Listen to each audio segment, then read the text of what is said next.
কোনো গাড়িকে আজকে ছাড় দিব না, যা আছে 96, 97।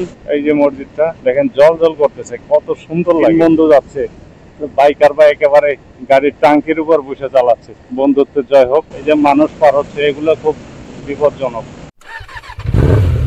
ঈদ যাত্রার প্রস্তুতি রেডি। এই হচ্ছে বাইক, ব্যাগ ট্যাগ সব বাঁধা কমপ্লিট। বিসমিল্লাহ রহমানির রহিম। এখন ঘড়িতে বাজে 6টা 22। মাত্রই হচ্ছে আজান দিল। জাস্ট আমি পানিটা মুখে নিয়ে বের হয়ে গেছে একটা কারণেই, সেটা হচ্ছে যে এই মুহূর্তে রাস্তা ফাঁকা থাকে। আমাকে যেহেতু টঙ্গী থেকে হচ্ছে একদম মাওয়া এক্সপ্রেসওয়ে ওঠা পর্যন্ত বিশাল একটা জ্যাম থাকে, এই জ্যামটা অতিক্রম করে যাইতে হবে। এই জন্য আমি চাচ্ছি যে এই টাইমটা হচ্ছে যে একদম পারফেক্ট টাইম। এই টাইমটা একদম রাস্তাঘাট ফাঁকা থাকে। আমি এই সময়টার ভিতরে যদি ঢাকাটা পার হয়ে যেতে পারি, তাহলে আমি অনেক হ্যাসেল ছাড়াই হচ্ছে ইনশাল্লাহ চলে যেতে পারবো। যার জন্য হচ্ছে ইফতারি কমপ্লিট না করেই জাস্ট পানি খেয়েই বের হয়ে পড়ছি। Viewers, you are watching the channel travel biker. Welcome to my channel. Biker বের হয়েছে একদম মাগরিবের আজান দেওয়ার সাথে সাথেই, জাস্ট পানি মুখে দিয়েই বের হয়ে গেছি। তারপরেও রাস্তায় অন্য দিন যেমন ফ্রি থাকে, আজকে সেরকম ফ্রি নাই।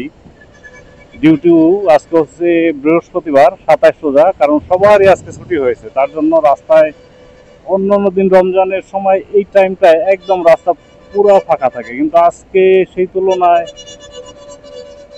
কিছুটা কম ফাঁকাই মনে হচ্ছে। অতটা ফাঁকা দেখতেছি না, তারপরে মোটামুটি ভাবে তো ফাঁকা অবশ্যই বলা যায় আর কি, কম্পারেটিভলি বেটার। কারণ আজকে তো যথেষ্ট ক্রাউড হবে। আজ এবং আগামীকাল এই 2 দিন হচ্ছে বেশি ক্রাউড হবে আই থিঙ্ক। এরপরে হয়তো কিছুটা ক্রাউড কমে যাবে, কারণ আজকে সবার ছুটি হয়ে গেছে। যারা সিঙ্গেল আছে তারা হয়তো অনেকে চলে যাবে আজকে, যারা ফ্যামিলি নিয়ে যাবে বা যাদের টিকিট কাটা আছে তারা হয়তো আগামীকাল যাবে। This is the reason. তো এই মুহূর্তে রয়েছি এয়ারপোর্টে। Guys, now I am going to my village. ঈদের বন্ধ হয়ে গেছে আজকে। আজ হচ্ছে 87 রমজান। তো সন্ধ্যা বাজে চলে যাবো ইনশাল্লাহ, হয়তো আশা করতেছি 9:30টার ভিতরেই, যদি আল্লাহ রাব্বুল আলামিন সহি সালামতে নেন। আর বন্ধুরা, এই সময়ে বর্তমান সিচুয়েশন খুব ভালো না। আপনারা ওভার নাইট বা খুব ডিপ নাইটে রাইড করবেন না। আর চেষ্টা করবেন একাধিক বাইক একসাথে যেতে, যদি দূরে যাত্রা হয়। কারণ বর্তমান সিচুয়েশন তো খারাপ, আপনারা সবাই জানেন। বাইকার্স, ট্রাস্টে চলে আসছি। ট্রাস্টের থেকে তেল নিব, কারণ লং ট্যুরের তেল আমি সবসময় ট্রাস্টের থেকে নেওয়ার চেষ্টা করি। A few moments later.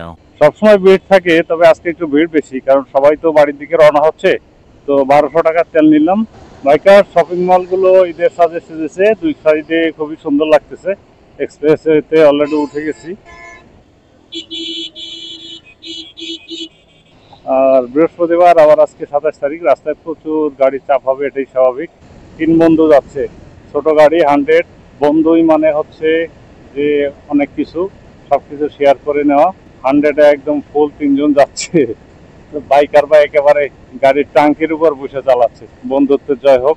আপনারা যারা বাড়িতে যাবেন অবশ্যই দেখে শুনে যাবেন, কারণ বর্তমান সময় রাত্রে রাইড করাটা একটু ডিফিকাল্ট। চেষ্টা করবেন 10টা-11টার ভিতরে বাসায় পৌঁছে যেতে।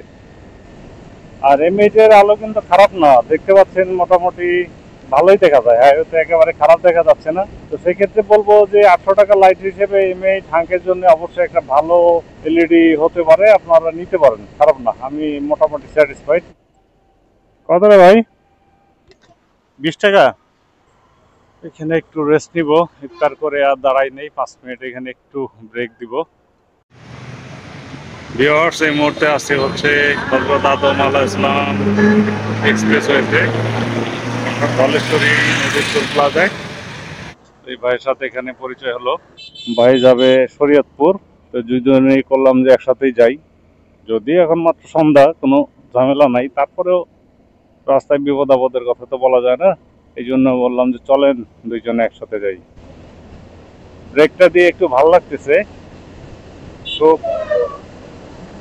ঘাড়ে শোল্ডারে পেইন করতেছিল, পানি খেয়ে হাত মুখ ধুয়ে নিলাম, এখন আবার ফ্রেশ লাগতেছে। প্রচুর বাতাস আজকে রাস্তায়, উইন্ড ব্লাস্ট হচ্ছে খুব। বাসের টানা দেখে আর ভালো লাগতেছে না, মনে যাচ্ছে যে বাসের সাথে একটু টানি। কিন্তু রাত তো, দিনে যত সহজেই টানা যায়, রাতে তো একটু সমস্যা হয়। কি করবো বুঝতেছি না। টানবো বাসের সাথে?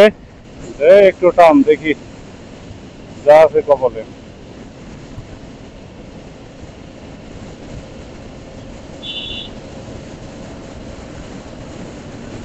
$96, $97।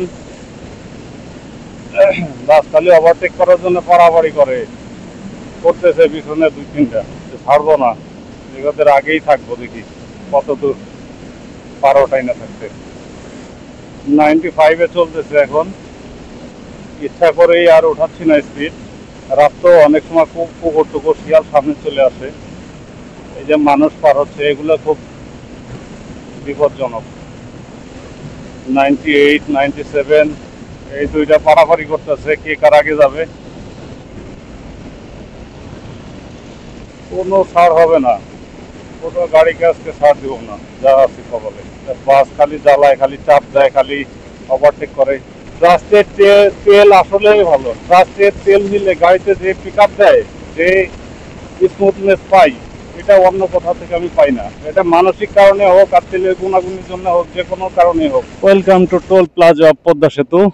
আজকে বৃহস্পতিবার, সেই হিসাবে কিন্তু রাস্তায় এখন পর্যন্ত ওই ধরনের জ্যাম পাইনি, এবং টোল প্লাজা তো তেমন কোনো ভিড় নাই। টোল দিয়ে দিলাম 100 টাকা, সর্বোচ্চ গতিসীমা 80 কিলোমিটার, আগে ছিল হচ্ছে 60 কিলো, যাই হোক এখন বাড়াইছে, এটা 80 কিলো করছে। বাইকার্স, নাও আই এম এট পদ্মা সেতু। এখন আছি পদ্মা সেতুতে, আর পদ্মা সেতুর উপরে বেশ ভালো বাতাস, যেহেতু এখন ফাল্গুন মাস, প্রচুর বাতাস। বাতাসে বাইক সামনের দিকে যাচ্ছেই না, এরকম মনে হচ্ছে যে ঝড়ের মতো বাতাস, প্রচুর বাতাস। বাতাসে হেলমেট, বাইক সব কাঁপতেছে। মামুর বাড়ি যাও, কারণ বাতাসে এমনি ইমব্যালেন্স হয়ে যাচ্ছি। ব্রিজের উপরে আর তোমাদের সাথে টানাটানি করা যাবে না। কোথায় এসেছি? এটা সম্ভবত পাঁচচর মোড়। মার্কেটগুলো বাহারি সাজে সেজেছে। এটা জিক্সার এসএফ পিলিয়ন নিয়ে 90-তে চালাচ্ছে, ভালো রাইড করতেছে। চিটাং রোডে গেলে এইভাবে ট্রাকে এভাবে মোড়ে মোড়ে ক্রস করতে হয়, খুব ভালো লাগে, কিছুটা ঝুঁকি থাকে, তারপরে খুব ভালো লাগে। একবার ডানে একবার বামে। হেলমেটের ভাইজারটা চেঞ্জ করছি, কিন্তু ভাইজারটার প্রচুর বাতাস বাড়তেছে এবং শো শো শব্দ হচ্ছে। আমার মনে হচ্ছে যে প্র্যাকটিক্যালি যে পরিমাণ বাতাস আছে, তার চেয়ে ভাইজারে আরো বেশি বাতাসের শব্দ হচ্ছে। বন্ধুরা, সামনে একটা সুন্দর মসজিদ আছে, এই মসজিদটা আমি প্রতিবার যাওয়ার সময় মানে ওর দিকে তাকিয়ে থাকি আর কি। এই যে মসজিদটা দেখেন, জল জল করতেছে, কত সুন্দর লাগে। এই যে hot and nice. Expressway toll দিতে হবে এখানে, এক্সপ্রেস ওয়ে আপাতত শেষ প্রান্তের টোল।